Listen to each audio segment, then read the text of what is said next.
দেশের নতুন শিক্ষাক্রমে মাধ্যমিক স্তরে বড় ধরনের পরিবর্তন আনা হয়েছে।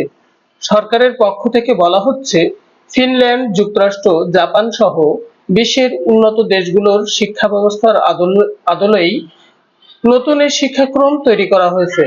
স্কুলগুলোয় এই শিক্ষাক্রম বাস্তবায়নে মুখ্য ভূমিকা পালন করবেন শিক্ষকরা। তবে শিক্ষাক্রমের ক্ষেত্রে উন্নত দেশগুলোকে অনুসরণ করা হলেও এসব শিক্ষকের বেতন ও সুযোগ সুবিধার ক্ষেত্রে চিত্র সম্পূর্ণ ভিন্ন। বাংলাদেশে এমপিওভুক্ত মাধ্যমিক শিক্ষকদের প্রবেশন পর্যায়ের ন্যূনতম বেতন হয় সব মিলিয়ে 14,000 টাকা। গতকালের বিনিময় হার অনুযায়ী $119 32 সমপরিমাণ। অপরদিকে ফিনল্যান্ডের শিক্ষা ও সংস্কৃতি মন্ত্রণালয়ের তথ্য অনুযায়ী ফিনল্যান্ডের স্থানীয় মুদ্রায় নিম্ন মাধ্যমিক স্তরের একজন শিক্ষকের সর্বনিম্ন মাসিক বেতন প্রায় $3,318 সমপরিমাণ। বাংলাদেশের শিক্ষকদের তুলনায় এই বেতন প্রায় 28 গুণ বেশি।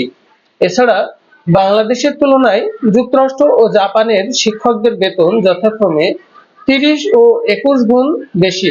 শুধু এ তিন দেশই নয়, মাধ্যমিক পর্যায়ে শিক্ষকদের সরকারি বেতন বিবেচনায় বাংলাদেশ এশিয়া তথা গোটা বিশ্বেই সবচেয়ে পিছিয়ে থাকা দেশগুলোর অন্যতম।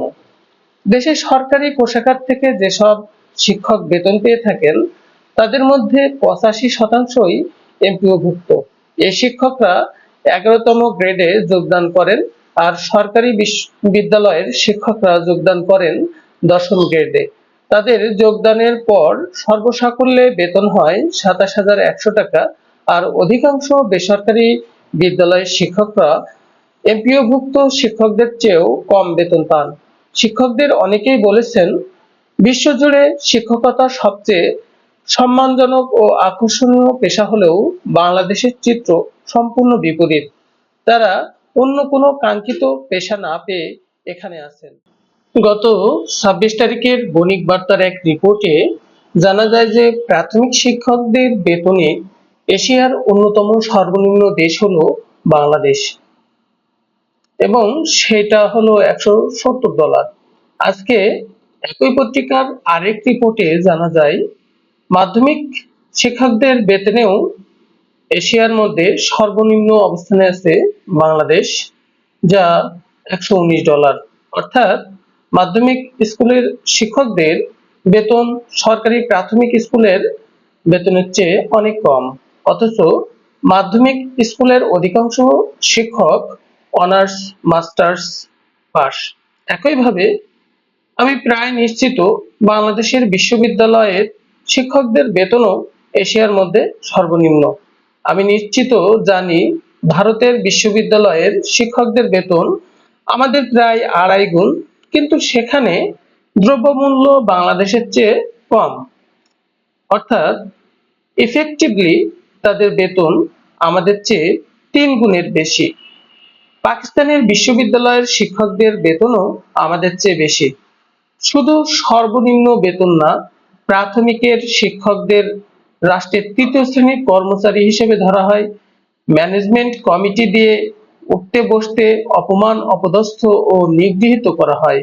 এমন পরিবেশে কেউ ভালো করে পড়াতে পারবে?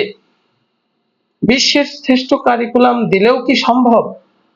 সর্বনিম্ন বেতন দিয়ে শিক্ষকদের বাধ্য করা হয় প্রাইভেট পড়াতে, কোচিং এ পড়াতে বা পার্ট টাইম প্রাইভেট বিশ্ববিদ্যালয়ে পড়াতে। এই শিক্ষকদের এক্সস্ট করা হয়, এর ফলে তারা তাদের কর্মস্থলের শিক্ষার্থীদের যতটা ভালোবাসা ও মনোযোগ দিয়ে পড়ানো উচিত তা পারছে না। আর বিশ্ববিদ্যালয়ের শিক্ষকরা তার শিক্ষার্থীদের তো সময় দিতেই পারছে না, এবং একই সাথে গবেষণা করার সময় কিংবা মানসিক অবস্থাও থাকছে না। তার উপর স্কুল, কলেজ ও বিশ্ববিদ্যালয়ে ক্ষমতার রাজনৈতিক চর্চার কারণে পরিবেশ লেখাপড়ার জন্য একটু অনুকূল নয়, বরং পরিবেশকে বিষিয়ে তুলেছে। এর ফলে সমাজে অনৈতিকতার চাষাবাদ বৃদ্ধি পাচ্ছে। তারই ফল হচ্ছে দুর্নীতিতে দেশ সয়লাব হয়ে যাওয়া।